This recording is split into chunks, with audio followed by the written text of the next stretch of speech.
కేసీఆర్ 10 ఏళ్లలో 8 లక్షల కోట్ల అప్పు చేశారని డిప్యూటీ సీఎం భట్టి విక్రమార్క విమర్శించారు. కేసీఆర్ ఆ అప్పు చేయకుండా ఉంటే ఆ డబ్బు కూడా రైతుల కోసం ఖర్చు పెట్టేవాళ్లమని తెలిపారు. 10 ఏళ్లు దోపిడీ చేయడమే కాకుండా ఇప్పుడు కేటీఆర్ హరీష్ రావు కట్టుకథలు చెబుతున్నారని శిల్పకళా వేదిక సభలో ఫైర్ అయ్యారు.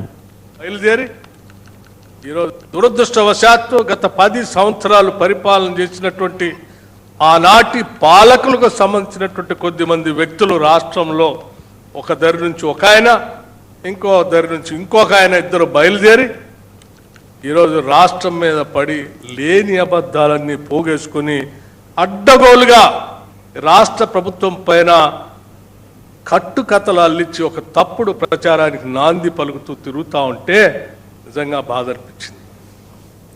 ఇంకొక ఆయన ఎందుకు పేరే చెప్తున్నాను నేను.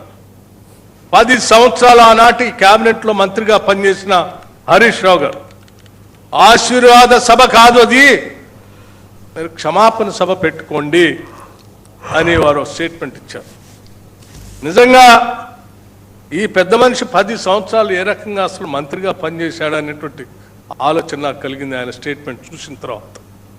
ఎందుకనంటే 10 సంవత్సరాలు ఒక ధనిక రాష్ట్రం, ఆదాయం సమృద్ధిగా ఉన్నటువంటి రాష్ట్రం, దానికి తోడు ఇంకొక 8 లక్షల పైబడి ఈ రాష్ట్రాన్ని తాకట్టు పెట్టి తెచ్చిన అప్పు, రాష్ట్ర ఆదాయం ఇంకొక 8 లక్షల పైబడి తెచ్చిన అప్పు, రెండు కలిపి కూడా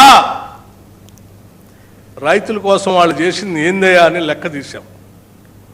10 సంవత్సరాల్లో వాళ్ళు రైతుల కోసం ఖర్చు పెట్టింది కేవలం 2,88,670 కోట్లు మాత్రమే. అంటే నెలకి 2,532 కోట్లు, సంవత్సరానికి 30,384 కోట్లు మాత్రమే ఖర్చు పెట్టారు. దానికే ఏదో గొప్పలు మేము రైతుల కోసం చేసినట్టుగా మాట్లాడుతూ మమ్మల్ని నిందిస్తూ ఉంటే చేసినటువంటి పనులు కూడా మనం స్పష్టంగా చెప్పలేకపోతున్నాం అనేటువంటి ఆలోచన కలిగి